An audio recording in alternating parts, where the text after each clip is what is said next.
And welcome to episode number 48 of the Between Two Brands podcast. I am still your host, like it or not, of this fine broadcast. And we are hurtling towards the end of the year. Kind of been an interesting year. I'm sure we'll be talking about that over the next few weeks as we dribble out the clock on 2025.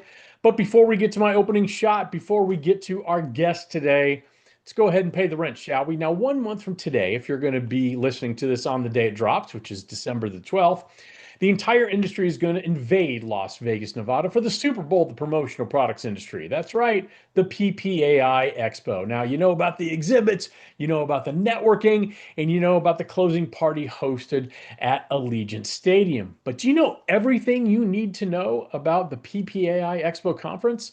Well, the lineup has just dropped, and frankly, it's pretty damn amazing. You're going to have fabulous speakers like Jenna Quaranta. We all know her better as JQ. She's going to start off the day with a hands on sales workshop as only she can do.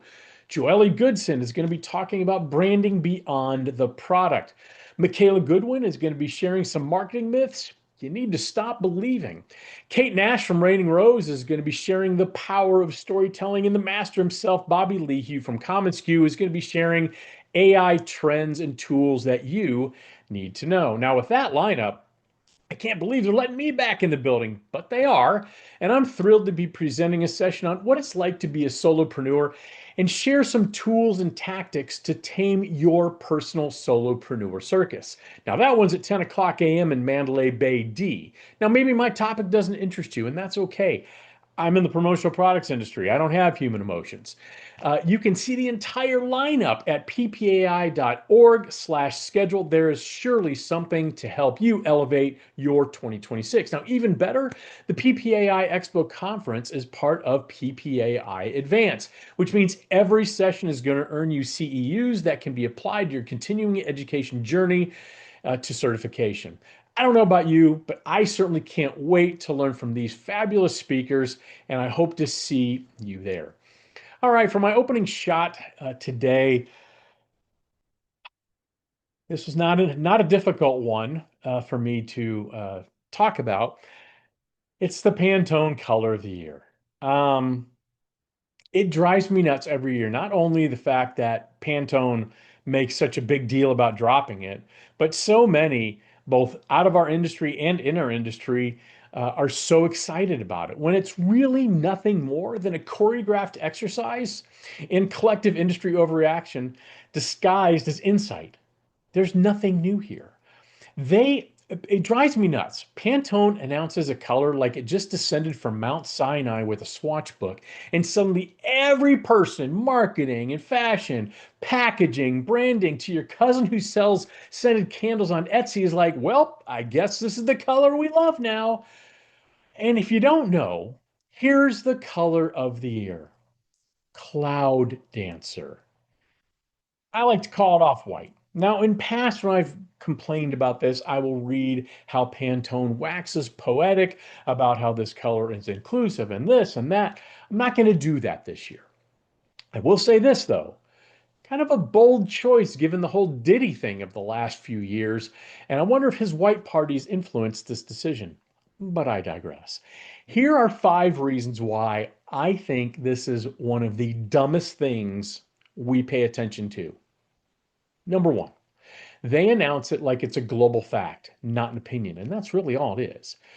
There's no debate, no perhaps, hey, this is the color for the year, proceed accordingly. They just act as if we've made the decision that Cloud Dancer, and yes, I'm going to say it like that because that's how they want me to say it. Cloud Dancer is the color of the year. It is boring. It's white. It's just boring. It's just boring. I'm tired of them announcing it like we are the arbiters and the experts of all things color. We, in fact, not only are we the experts of all things color, and they are to an extent, but they don't get to decide what the color of the year is. It's just dumb. Number two, every brand acts like they knew that we were already headed there. You'll hear a lot of people, and it's amazing the day it drops. So it clearly Pantone leaks it to a lot of big brands, and then I even see some people in our industry are like, oh, you know, this is so aligned with our values and our aesthetic. All the name does, the name does all the work. calling it Cloud Dancer instead of off-white, that there's all the work. And it's not aligned with anybody's values or anybody's aesthetic because white goes with everything, literally everything. Number three, Pantone positions itself as the culture's narrator, not the archivist, which is really what they are. And that's the real scam here. But I have to admit, kind of brilliant. Kind of brilliant. Number four, by Q2, it already feels dated. It already feels dated because there's such a rush for everybody to include whatever the color of the year is. And just as a reminder, this year it's Cloud Dancer. There's such a rush to do right at the end of the fourth quarter and the first part of the first quarter to do everything in whatever the Pantone color of the year is. By Q2, it already feels tired and old. And last, but certainly not least, it's not the color of the year. It's the content of the year for Pantone. And guess what? We all keep clicking. And I might gripe about it every year, but it's easy content for me to gripe about. And they love the fact that I'm talking about it. Not that they pay attention to what, a mid-tier podcast in the promotional products industry is talking about, but let's assume they did. They love the fact I'm talking about it. Positively, negatively, I don't think they care. So anyway, I'd love to hear your thoughts on two things. One, the actual color of the year, which is, again, as a reminder, Cloud Dancer, which again, it's just off-white.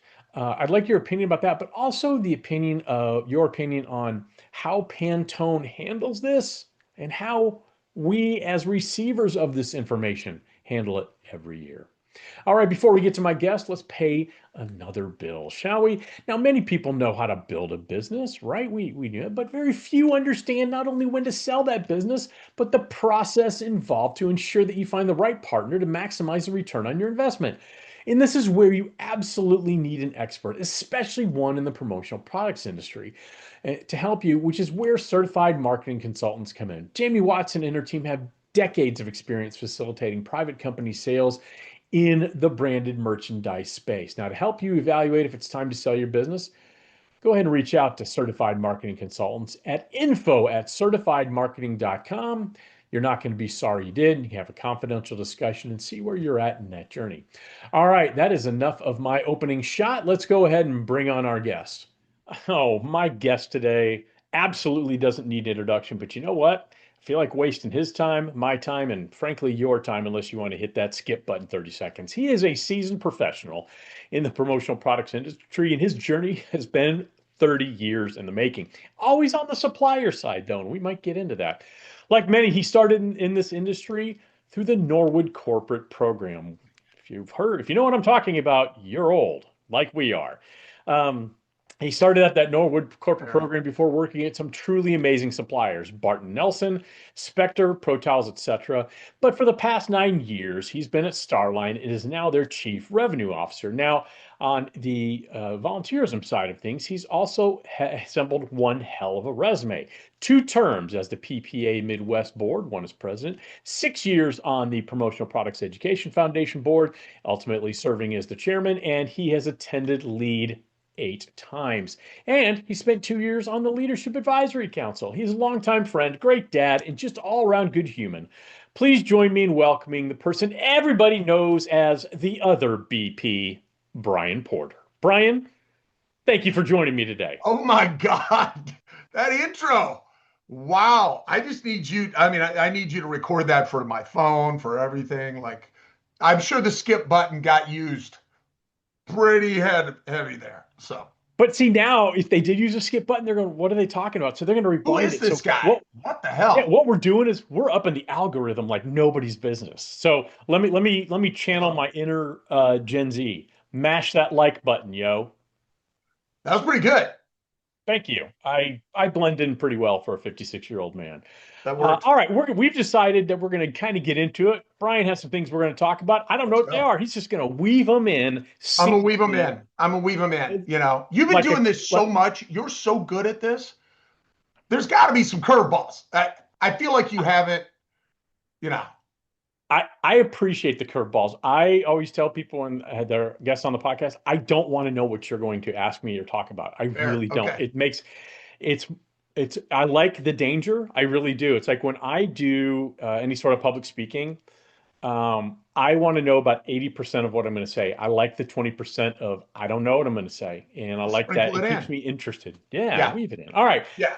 Now, I mentioned Brian Porter. You've been in the industry for 30 years, and that's a career for some people. Now, A you've lot of always grays. A stayed, lot of gray. but you've Yeah. always stayed on the supplier side. Yeah. I have a few questions. Were you ever tempted to dip your toe in the water on the distributor side? Um, no, yeah, I mean, so when I first actually started in the industry, my very first internship while I was in college was at a distributorship and Oh, okay. Newton Manufacturing. And so I, in the big town of Newton, Iowa, where I but grew up, by go the way, Cardinals. strangely, Newton, Iowa is a hotspot of promotional products industry companies, which people don't realize. It definitely was. And there's still some players there for Yep. sure. So, but yeah, I've been on the supplier side. You know, the tough thing was when we were coming up, right? And you've been doing this a long time and you've seen a lot of changes, right? So Yeah. when we were coming up to come out of the gates as a distributor rep, like you were straight commission, nothing. Yep. Like you had to get out there and just grind. And it was a different world. Like I don't want to date us too much, but there was no internet. There was no cell phones. Like No, there was faxing orders was the order of the day. faxing orders was the highest technology level you could Yeah. possibly get. So Yep. it was a different world. And to start on the supplier side, just the consistency of the day in, day out, right? And once I got into that rhythm and I just loved it, you know, and now, Yeah. you know, you get to a point where you've got responsibilities and kids in college and all that kind of stuff. Yep. Um, I love my distributor partners and that I think the distributor side is honestly a bigger challenge because for us, you know, there is consistency and you know, we've got a broad client base for distributors. Man, you put everything you have, heart and soul and everything into a client, they could turn around and leave and there goes, you know, your income, everything you've Well, put in over the years and you're starting from scratch. So what's that scares interesting me, to to me, be honest. yeah, I get that. What's interesting to me with our industry, if you have a distributor sales rep and a supplier sales rep, people who are not in this industry would think, well, they probably have the same job functions. They just sell to different people. Sure. And Sure. it's absolutely wrong. Couldn't be Distributor further. salespeople are in sales. They are true salespeople. They are selling the products that suppliers provide. A Yeah. supplier sales rep is in the business of building relationships, and that's it, because you have zero direct control over if a distributor is going to explain your product line, share your product line, or if the end user is going to buy your product line. You almost never get to talk to a decision maker about that purchase, whereas distributors do. And you're right, Yeah. though, it's scary as hell being a distributor. Well, and to that point, very well said. That's why I think it's tough sometimes for people who have you know they love to hunt and they're real salespeople and they're used to the close and then they come over and they go to work for a supplier and there's not that final that closure, right? Like you're doing the Yeah. absolute best you can. We are part, you know, relationship builder. We're part marketing. We're, you Yep. know, consistent. But there's not that final close in many cases. So It's that lack of direct control. You yeah, really just don't have and for control. a Now, control let me freak ask. like me, it's tough. Yeah, Right. Well, let me ask you this. You've seen just about everything as a supplier, the good, the bad, and the yeah, things people like to post on a specific sure. industry Facebook page. It's out there. What advice would you give a new distributor rep entering the industry to building what they should be doing to build strong relationships with suppliers? Because this is a relationship driven business. Yeah, you know, I think um, just diving in and getting as involved as humanly possible. Like I am so happy over the last like 3, 4, 5 years because I feel like there's been a big resurgence of new people in the industry, fresh faces, and you know, for us that have been doing this a long time, people that I'm not familiar with, and so it's nice Yep. for me to get to develop these new relationships, but just talk to as many people as possible. You know, I see a lot more collaboration, and you know, I mean, it's easier to collaborate. There's a lot of different events happening and within companies, and but just stick your hand out every chance and lean on your supplier partners, honestly, because we've seen so many things over the years and we can help cut that learning curve in half, right? But it's all about collaboration, and that's what I tell our kids is like, hey, go into every room, stick your hand out, make an introduction, and as you said, this is an industry that's all relationship based. So It really is. And one of the things that I love what you said is the influx of new people because I would joke even as recently as I'd say 2018, 2019, pre-pandemic, because I think the pandemic actually accelerated the younger folks getting really involved in the industry. But before then, yeah, I'd be like, it's sad that I'm sitting here at 48 or 47 or 49, whatever the hell I was, and that I'm considered a young gun in the industry. That is just a sad. baby. And Yeah, yeah, yeah, it's crazy. So when you see these people like a Hallie Moore or a Taylor Borst, or and I could mention a million others, get involved and be so visible, it's such a vibrant thing for our industry. So yeah, absolutely. no doubt, no doubt. I love Now, to see that. I, There was a point I was worried I've that wasn't going to be the case, to be me honest. too, me too. Now let me ask you this, BP Brian Porter. I've known you for years, and I don't want to inflate your ego, which means I'm probably about to do so. You're one of the best supplier reps I've ever known because you have those truly amazing relationship building skills. You have that unique gift of making everyone feel as if when they're talking to you, what they're saying is the most interesting thing you've ever heard. And I think that's really phenomenal. That's a gift you have. What does the promotional products industry offer, though, that keeps you here? Because you could easily apply those skills somewhere else. Sure, sure. Well, first of all, don't kid yourself. You may do, this day in, day out, but you're a good salesman, man. Like you made me feel amazing there. So thank you for that.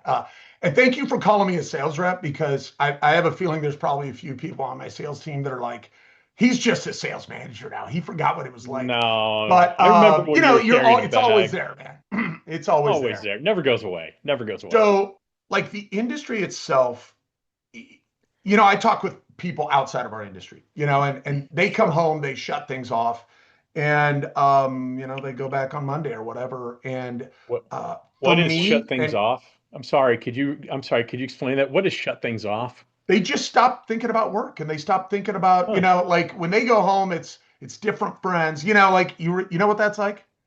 I no, I just thought that was You in the never movies. ever shut off. Yeah, man. But for me, this industry is more like, and this is so cliche. This is the absolutely most cliche thing, but they're my family. They're my friends. They're people that, it never shuts off. Like on the weekends, 99% of the Yeah. people that I'm texting with, talking with, they're friends that I've had in the industry for, 20, 25, 30 years. And some Yeah. of those new people that are coming up. And you not only work with them, right? You know their clients, but you know their kids, their Yeah. dogs' names, you know what's going on in their with their parents, with their Yeah. family, and you know who their favorite football team is. There's types of things are important to me. And it's the one thing I will say is in 30 plus years of doing this, rarely has the day come where I don't wake up and I absolutely love what I do and who I do it with and my partners. And there's challenging days and there's been challenging Sure. years and we've all seen the same Sure. bumps in the road. But man, I love it. And it provides me an amazing life that I'm happy with. And that's all you can ask Yeah. for. So, No, I love that answer. Absolutely love it. And I agree. I talk to my friends who are not in the promotional products industry, and they have relationships, but they're very surface level. yeah, Or so it exactly. seems. I mean, we don't really talk about it, but when they talk about people they know at work, it's not these communal experiences that we tend to have. Yeah. We have PPAI Expo, which is sponsoring this particular podcast. We have that coming up in literally 4 weeks, and it's a grind. It is a very exhausting week, but it's also the time I get to see so many people Yeah. I respect, I know, I love, I care for, because like you said, I know their families. I know maybe they had a hard year, maybe they lost a parent, all those things, and you get to empathize with them. And it really it is cliche, but it is an industry built on relationships for sure. Yeah. Yeah. Let me ask you, man. So Oh, you, curveball. I'm gonna throw you. Well, he. So you've been doing this a long time, and you've seen Yeah. different sides of the industry, and obviously now you're kind of, above, like you're working, dealing with both sides of things. Yeah, I know what it's like to be a supplier. I know day in, day out. yeah. And I feel like I kind of know what it's like to have that distributor life. How do you keep what you do going, man? Like I think what you do would be incredibly difficult because you've got to recreate every week, every day. You've got to put something down. And to me, that would just, I would Yeah. be stressed, max level 10. Uh, so, yeah, how do you know I'm not stressed and sleep at midnight? There, I see that empty Jack Daniels bottle in the back, and That's a I light. realized That's that a was probably light. not empty at one point. So You know, one of the things one of the biggest fallacies people can be told when they're young, especially when they're like graduating college, is follow your passion.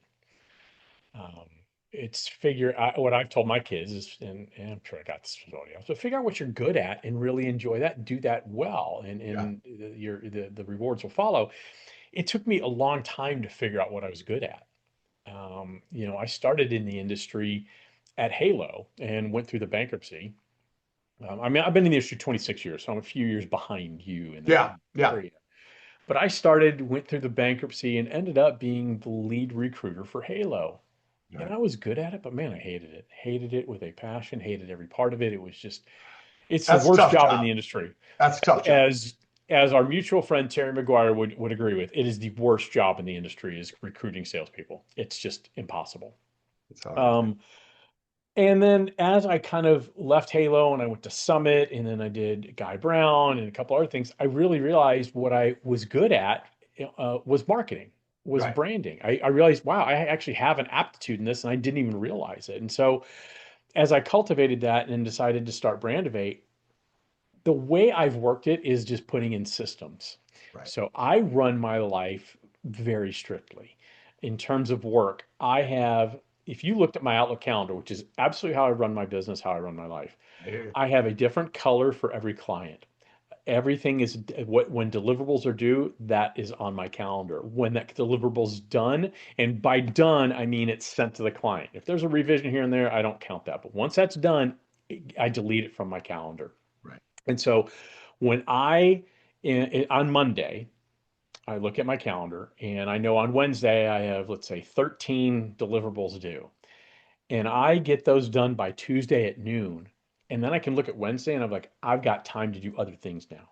I've got time to jam on other things. So for Pivotal. me, it has helped keep me on a road. Now, where it becomes challenging because I am a solo guy, I'm a solopreneur, Yep. um, is okay. I want to take the week off. I'm shutting down Brain Invade December 24th, and I'm not picking it back up till January 5th. Right. I'm just Right. not. Right. But you know what? The marketing doesn't stop. There are trade shows that I have to promote for supplier clients. There's things I need to Yeah. do for my distributor clients. And so now I start looking at weeks ahead and I start deleting weeks ahead. So that's how I keep sane. I can look at my calendar very quickly and say, okay, I'm either ahead, on target, or behind. And so that's what's helped me kind of keep sanity. I don't think I got really good at doing that, Brian, until 18 months ago. I think I was always kind of scrambling. It's like I take a breath, like, Yeah. oh shit, I got to do that. I don't have that panic anymore. So I don't stress out. There are times I stress out. You can ask Sandy. There are Yeah. times I am stressed, but it's not too bad. It happens, man. It happens. Well, It you do a does. great job It at it. does. So Well, I thanks, think it man. would I be appreciate so it. difficult to just keep it going. Like it would be tough. I keep separate days for separate things. Monday and Tuesday, I don't. Tuesday is meeting day, but Monday I almost never have meetings because I that's my day of sitting in front of the computer and thinking, okay, what does this client want? What do we need to do for them? What kind of products do we need to push? What's going on, you know, 30, 45, 60 days from now that we need to Yeah. start promoting to distributors. So that's a quiet day for me. And Friday's the same way. So I might get a head start on the following week on Friday. But Tuesdays are meeting days, Wednesdays are my revision days, Thursday and podcast days, and Thursday is just kind of mishmash, whatever else What is. day of the week is smoke meat and drink bourbon? Is that always the same Eh, day of the week? Is it Every day. Well, in college football season, that is from the time I get up till the time I fall asleep outside because I'm tired. Yeah, Tired. Yep. that's how I relax, man. You know that. There. I hear you, man. Coming to your That's city. all I. Yeah. Every That's day, every Saturday, 8 a.m. game day. There it is. Yep. It's glorious. It's glorious. Now let me ask you this. I'm taking control back. I've said it for years, and you and I have discussed it on a ton of occasions, but the Yeah. industry is really lopsided in terms of that suppliers bear a disproportionate share of funding and participating in events. Couple questions. How do you and your team, and I'm thinking specifically of Brian DeBottis, how do you juggle that insane summer schedule where there is an event every week, in many weeks, there are multiple events? Yeah. It's gotten harder. Like for years, people were I mean the summer's heavy, obviously, right? We know Yeah. why. Um, but it was fairly spread out. Now it seems there's a lot more overlap. Brian and I were just talking through something yesterday, and the tough part is these events have gotten so much bigger, and there's so many people Yeah. that come to these. To work these events with one person is just doesn't do you justice, and you spend so much money and effort preparing and being ready for that. So we always like to have at least Brian and myself, and sometimes if we're able to, we'll bring in like a regional rep, that kind of thing. Yeah. Um, but it's gotten harder, and so we just do the absolute best we can of trying to make sure that we cover all our bases, get these things done, and we try to be as active and involved as possible. But there's times where we just have to divide and conquer, honestly. So Yeah, I get that. I get that. But the cost is getting higher and higher. How do you costs. evaluate in a year-to-year basis when you're doing your budgeting, which events are, worth the time and energy? Yeah. We sit down in November. I sit down with each one of my regional teammates and D, and we look through the entire calendar. We kind of look at what's there, what's the cost, how did the client perform, this year. There's some that you can't miss, right? And then Yeah. there's some that we go, all right, this is kind of an every other year type of situation. And we'll sit down and we'll have candid conversations with our distributor partners and go, hey, Good. we're involved at this level. And you may say it's this cost, but really with travel and everything and product and Yeah. it's this cost. And there's a number, right? And I think there's a number for every supplier, kind of based on your size and where you live. That's your comfort mark of, rebates and shows and all those kinds of things. And we talk through it. And every time we have that conversation, it gives us the ability to dive a little deeper with our distributor members. But we don't do everything every year. And some distributors will go, all right, we're going to do 4 events this year. Well, maybe we'll do 2, that kind of thing. So, Yeah. but it's Yeah. it's tough. It's It's gotten harder, and the shows have got bigger, and they're bringing more people in, and it's their showcase. And I realize they want to highlight that, but it's difficult sometimes. it's one event for them or two. You Yeah, are bouncing from one event to the next. You're going from Idaho to Palm Springs to Orlando to where yeah, it's exotic. yeah, As someone, Josh Robbins and I do promocations, and we yeah, laugh like the last thing this industry needed was another freaking event. And we do our best to try to plan 18 months in advance and not plan around in other industry things. Ensure is the day is long. We'll plan it, and someone say, "Oh, we're having a sales meeting then." So now suppliers who we would normally commit, they're smaller suppliers. That's generally who goes on the yeah, yeah, promocations events. yeah, They have to pick, and it's hard. One of the biggest challenges is cost. We keep talking about cost, but yeah. it's the cost that just doing these things put on you. And I'm going to give an example. You did a show here in Nashville, I think about a year, maybe two ago, and the hotel was going to charge you, it was like a 3 day event, and they were going to charge you some stupid amount, like $1,800 or $2,000 for the use of a 44-inch TV for 3 days. Now, instead, you just decided to run to the local Best Buy, buy a 44-inch TV for a couple $100, and then you send it to the next event. So it was a fraction of the cost. Yeah, That's the type of cost disparity, and I am not exaggerating, people. That is exactly what happened, that's unless exactly what Brian happened. wants to Yeah, correct me. yeah. What would you like to see distributors do to help avoid that type of ridiculous cost? Well, it's tough. And it goes back to what I said about the size of the events, right? So, you've got 350, 500, 750 people coming in for an event. You've got to have a huge facility. And with a huge Yeah. facility comes very high Huge costs, costs. right? Yeah. Whether you're entertaining or sponsoring or you're doing anything, the costs are just go up exponentially based on the size of the event. And that was so true. And what we didn't talk about was that happened probably 4 times that year, and you ship No them on. way. And there was a point where I was like, just I'd buy a new TV in almost every city and then just, leave it for the staff or something like that because It's it's just ridiculous. crazy. But you try to cut corners where you can. And Yeah. and it's not cutting corners, just making responsible decisions because $2,000 to $3,000 for AV rental for one day. And you need that to participate at the highest level when you're presenting and you've got different things that you're doing. You just got to get creative. And that's Yeah. kind of what we've done is trim where we can and participate at the highest level where Yep. possible. So Man. it's not Man, easy. it's no, it's crazy. Um, let's shift gears a little bit. Besides initials, you and I share a passion for industry volunteerism. I won't reread your volunteer resume. People can go back into that. But I did want to ask, why is giving back your time? And I know you're super busy. You travel all the time. Why is giving your time back to the industry so important for you? Yeah. It literally goes back to exactly what we spoke about earlier was this industry means so much to me and the people in it and it's evolving so quickly that I think first it's just I want to make sure that it's around for in perpetuity, right? And Yeah. continues to move forward in the best possible way. Also, it has given me a chance to meet people that I maybe wouldn't have had a chance to meet, right? And be involved and be in these boards. And I have met some amazing people that I honestly probably wouldn't have interacted with, and then meet some of these new people that are out there. But it's just about you know participating where you can at whatever level you can. Yeah. So And you mentioned younger folks coming in. We talked yeah, about that earlier, and it's nice yeah, to see that group of people starting to really get involved at the for regional sure. level. Yeah, I've seen it on, I'm about to roll off the PPEF board, the Promotion Products Education Foundation board.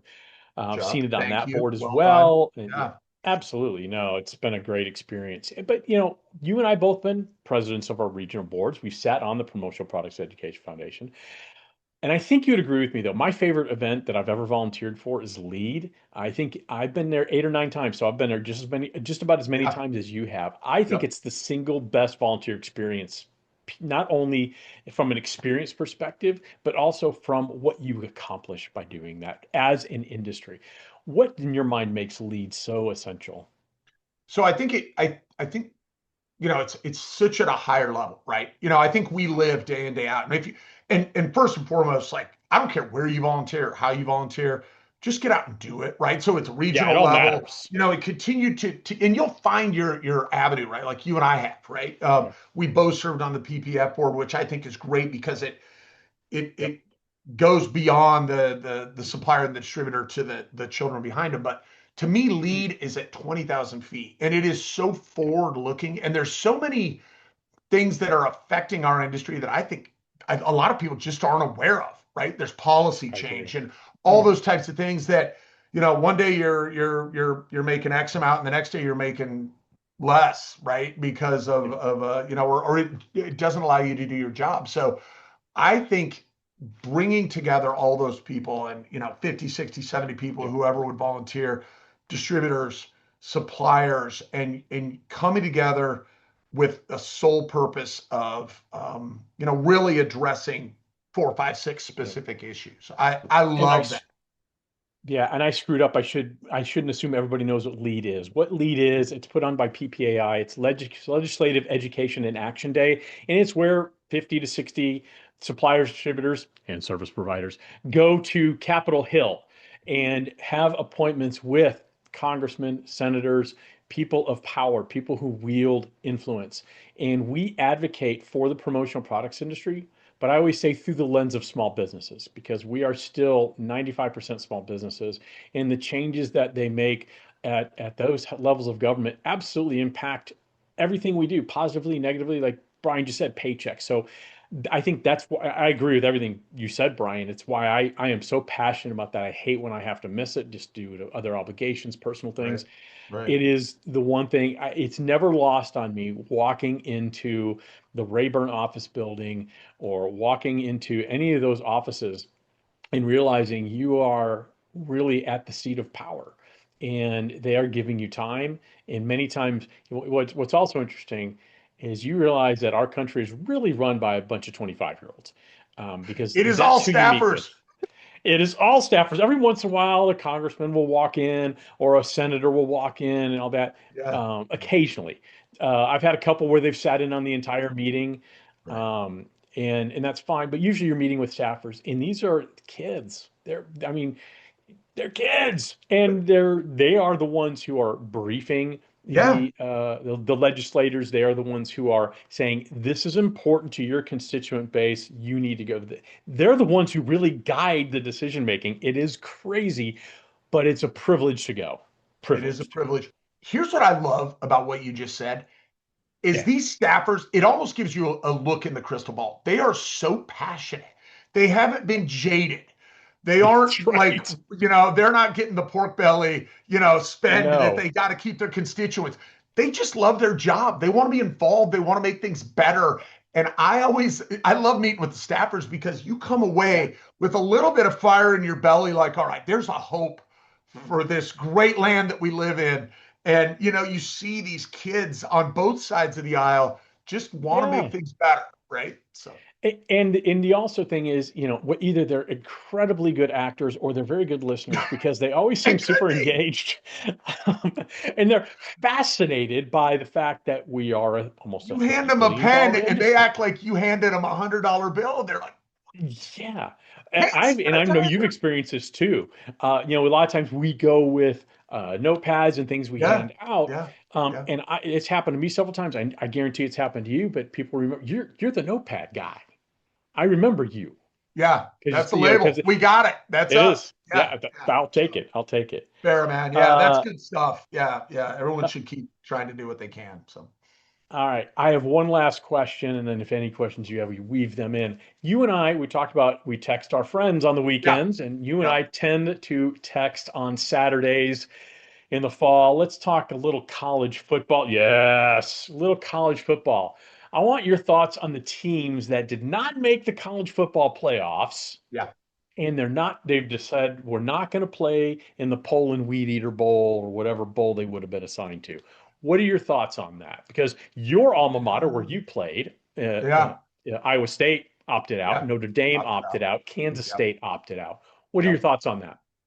So I have real mixed feelings on that. So I don't know exactly what happened to Notre Dame. Obviously they're throwing their fit. And I will say this, a lot of people hate Notre Dame. I like when Notre Dame is better, I think college football is better. I love the It's good for history, college football. reverence. I Yep. think it's good for college football. So Same thing with K-State and Iowa USC State, or even Michigan or God forbid the University of Texas, but it's good for college football when it's those good teams for are it's good. good for college football when the old blue Yep. bloods are doing well. So Agree.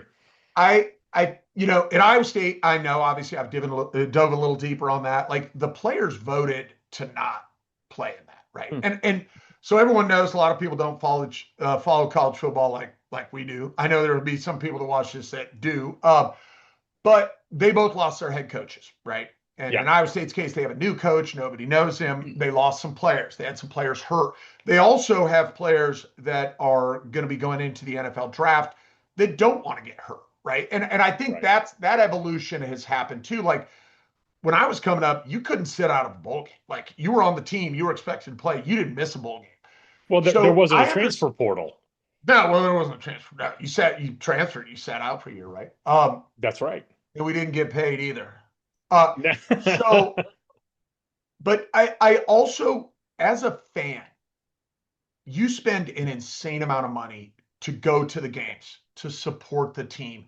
The goal is, obviously you want to make the CFP, but as an Iowa State, as K State, you don't expect to make the college football playoff every year. You're No. happy to get to a bowl game, right? Yeah. And that is that culmination of all of your time and your effort and your tears and your laughter coming together, and you get to watch your team play some other team that they maybe would have never played, right? And I think this is going to just be this. I hate the fact these guys are backing out, honestly, because I just think it's going to continue to diminish the bowl season, which is already Barely slightly matters now. because of the Yeah. CFP, right? So it I, stinks. I yeah, I get it with the new head coach situation. I Yeah, do. And if the players voted not to go, I understand it. I don't like it, but I understand it. yeah, In Notre yeah. Dame's case, I got a real problem with it, mainly because they thought they were going to get in the college football playoff. They didn't. But and then they complain about it and say, "Well, we're just going to take our ball and we're not going to play." And my They're thought just is, pouting, basically. Yeah, I yeah. mean it's My thought is join a conference. You're basically part of the ACC anyway. Join the ACC. You would have been the ACC champs and you would have been in the college football playoffs. But right. because you have to be Notre Dame, you have to be slightly better than everybody else, and we do play by our own rules. I've seen your strength of schedule. It's unimpressive, to say the least. Well, and if you look at 26, which just came out, it's worse. Yeah, It's yeah. Yeah, and so I just don't understand that. The bowl system is a tough one. We can get into all that. How do we fix the current playoff format where people aren't complaining so I much? think we're gonna have to go back to DC, Billy. I think we're gonna have like something's gonna have to happen. Let's do it. There's gonna have to be the NCAA has no power or strength anymore. And I think there has to be some type of governing body. I mean, let's be real. 99% of everything that happens in this world is driven by commerce, right? And What? college football is, a lot of people may not know this. Some do. College football drives every other sport that happens at these universities, right? And so Absolutely. it is big, big money. And Yeah. first of all, because Notre Dame isn't in a conference, they're not getting fined for not playing in the bowl. Iowa State No. and K-State are each getting fined $500,000. So, I mean, if Right. that tells you anything. But I don't know if there's like an easy fix to it. I don't. I mean, obviously, oh, let's just expand it, right? But man, I'll be honest. Tulane, Ole Miss, like Ole Miss already beat them 45-10 at the beginning of the year. I'm not Yeah. excited about that game. You know, Nobody is. That's why it's on TNT. right? No offense to TNT. No, by James that I mean Madison and no like, offense. uh, I mean, no offense. Yeah, no, here are my thoughts. I think you keep it at 12 teams, but yeah, you add two more, and you have two playing games. You have two ooh, playing games. yeah, And that would be interesting to me. So, okay, let's bring in Notre Dame and, University of Texas, and maybe and you basically take the first two out. You take the first two out, you put them in, you have some playing games. yeah, And then I've never understood why they haven't done this. And they really need to integrate the bowl system more right, on the first second round of playoffs. yeah. I mean, I love the fact that Texas A&M has a home game. That's a tough place to play.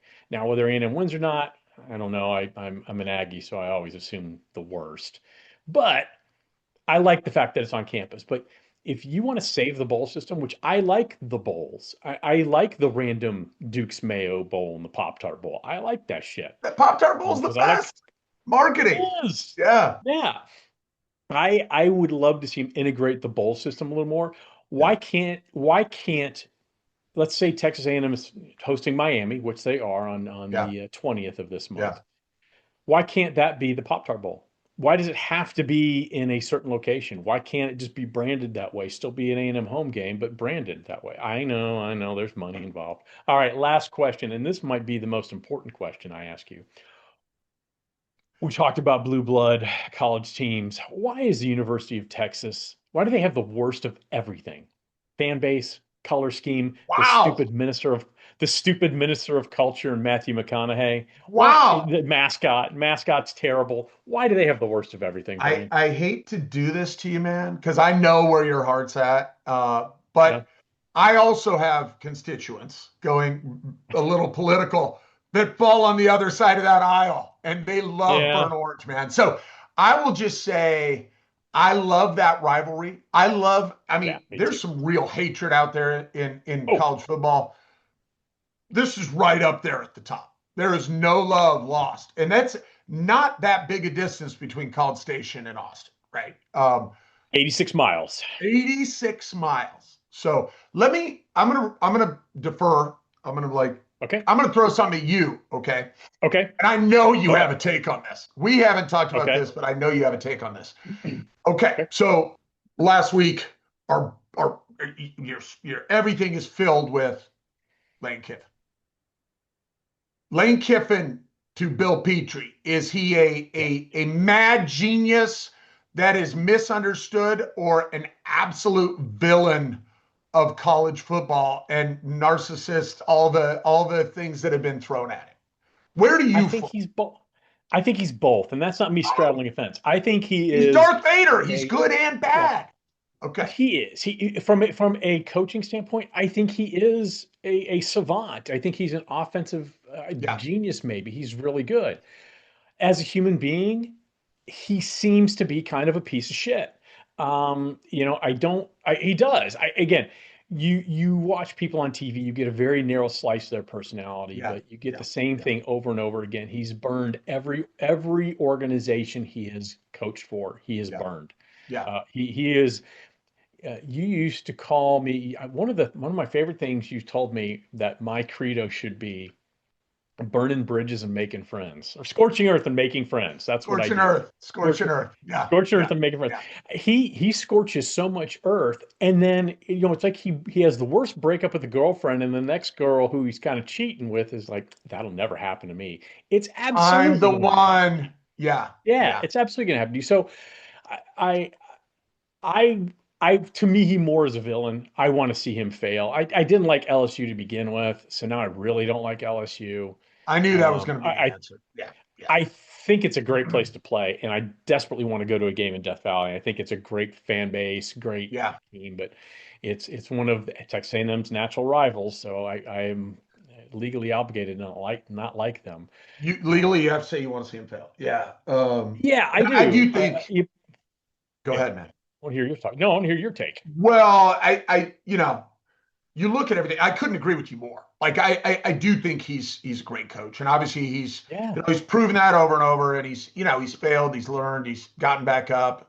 What he did at Ole Miss was okay. All right. shady. He has shown that he can be successful, right? And Yeah, the fact that like the coaches that he was with, that he could reach back out to, right? The fan base is gonna, hey, right, get out of here. I don't know. You saw him getting on yeah, that plane, but didn't seem like a yeah. whole lot of lost love at the airport. Everybody telling him, Yeah, everybody telling him he was number one, but using the number wrong one. finger. Yes, yeah. You can always come back. Come back next fall. And I think Yeah, LSU is going to Oxford, which should be interesting. But yeah, like that will you be. go to LSU, it's that.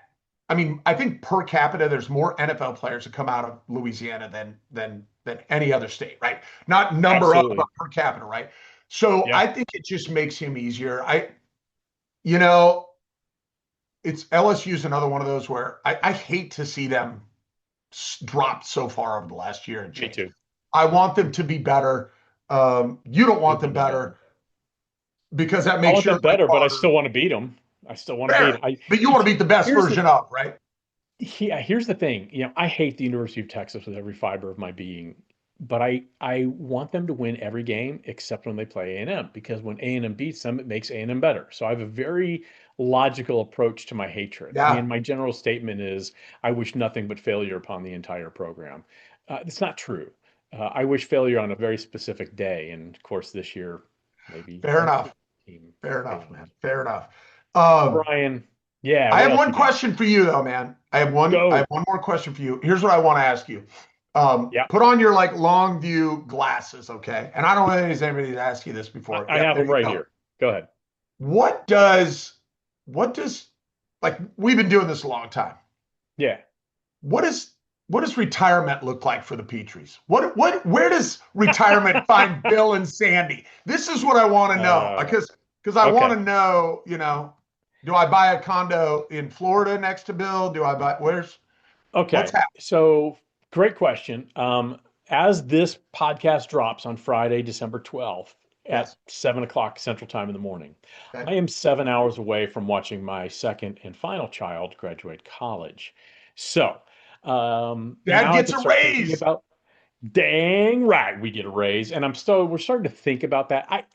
I like doing so. I don't think I'll ever retire, Okay. like just play golf. Yeah. I don't know. That's a great question, and one we haven't. Right now, because we have twins, it's always like so much at once. Yeah. Yeah. Yeah. So yeah, I here's what I know what we're going to do. Mitch lives in Montgomery, Alabama right now doing his sports broadcasting and building a brand down there. He'll Yeah. probably move around a lot. Yeah. Drew is moving to Dallas. He's an electrical or a mechanical engineer. He's going to be working for a construction company in Dallas, and he'll probably move every 3, 4 years. So, the thought of we're going to move close to our kids, while it sounds cute, it's not going to happen. Right now, I want to stay right here in Nashville for at least the next 10, 15 years. I Yeah. want to expand the back 40 a little bit. Sandy will not like me for this, but I think I have room for several more cooking appliances out there. I don't think six is enough. You know what? You just So, blow out the back, start building more. right. I That's right. love it. So I I can't see me ever retiring. I like doing things too much.